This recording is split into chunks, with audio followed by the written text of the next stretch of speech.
Well, I'm back and I've been working on my story with my handy dandy thinking cap on.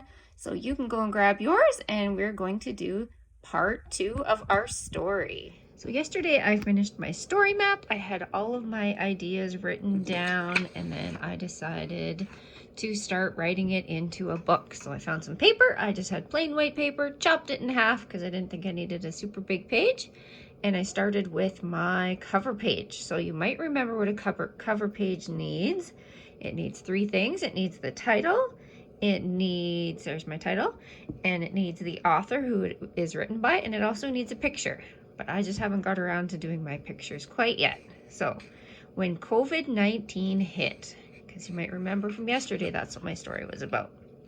So here we go. I'm going to read my story and think about if it is in the correct order, that if it's making sense, if it has a bold beginning, if I have details in the middle, and then if I have an ending that makes it feel like it is at the end. And I might have to fix some things along the way. We'll see. All right, here it goes. Well, it was just an ordinary day at the Bedford house until... And I actually put a little star beside until because I was uncertain if I actually spelt that word correctly. So I'm going to come back and check that later. So I'm just going to circle it. And if you have an older sibling or a mom or dad and you're unsure if you spelled a word correctly, then if it's circled, then you might remember to ask them later. All right. So it was an ordinary day at the Bedford house until we turned on the TV. The news on the TV said, "Stay home." So the Bedford family stayed home together for many days. You guys can probably connect to that. One day, Mrs. Bedford was having a Zoom meeting with her class. And the craziness started. She saw Corson doing catwalks on his dirt bike.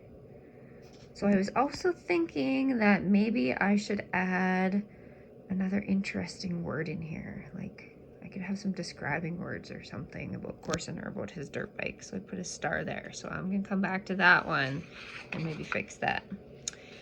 Amber hadn't been seen in days. So the other thing I was thinking about Amber is in my story map, I was talking about that she's a teenager. So that makes sense why maybe you haven't seen your teenager siblings in a while. They like to hide in their room sometimes. So maybe I should add a little bit more information so that we know why she hasn't been seen in days. Then Mrs. Bedford saw our dog Hunter running across the field.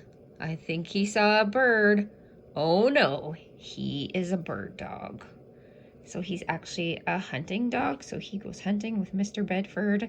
So I put this star in there thinking maybe I should explain that a little bit more so it's a little bit more clear. So I'll go back and fix that too.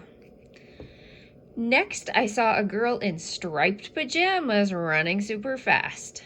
Uh-oh, that's Jade. I said goodbye to the students on my Zoom meeting, and I ran out the door.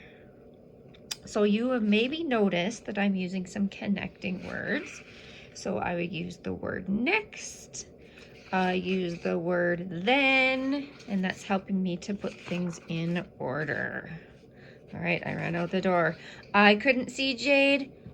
I wonder if she made it all the way to Mrs. Peters' house. As I was running after Corson, my phone rang. Yes, Jade made it all the way down the road. So it doesn't really tell us where Jade made it to, but you can use your skills of inferencing to think, oh, okay, I think she is probably at Mrs. Peters' house from the page before. I ran and ran and ran some more. In the distance, I finally saw where Corson was going. Where do you think he was going?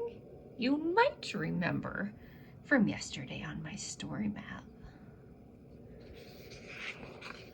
the circus, Corson became part of the catwalking team.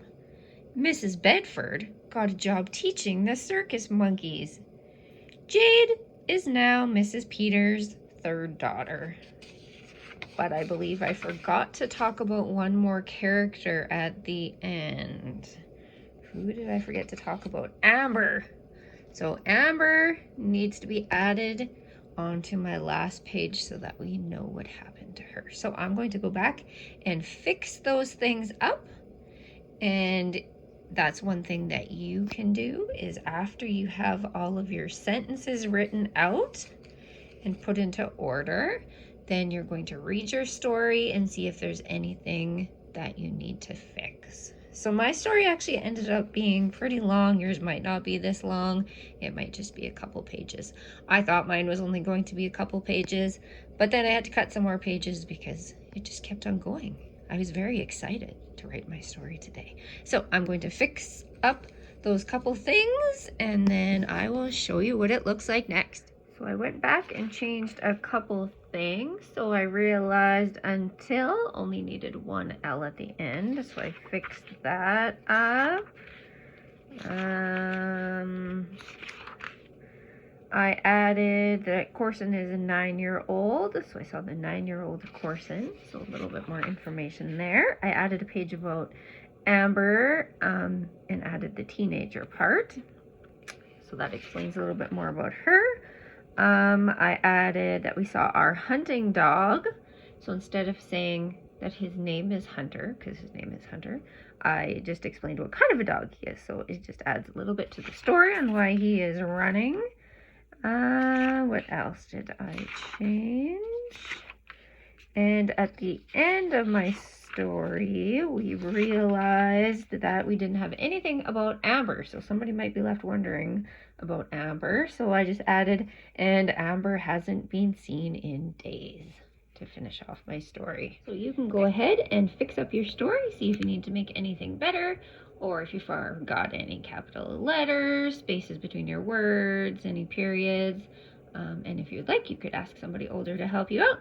And then tomorrow I will share with you my finished book. I need to add my pictures.